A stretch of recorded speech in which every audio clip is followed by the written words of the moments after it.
of 56-2. And Czarlz Olyveira, with that slick move at the half-mile pole, has come away with the lead. So Tetrick will have to re-engage here as they move up the backstretch.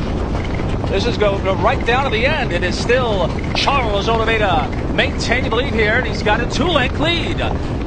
Tim Tetrick will have to get moving here as they approach three-quarters. Czarlz Olyveira, the UFC lightweight champion, gets three-quarters in a punt time here of 1:27.1.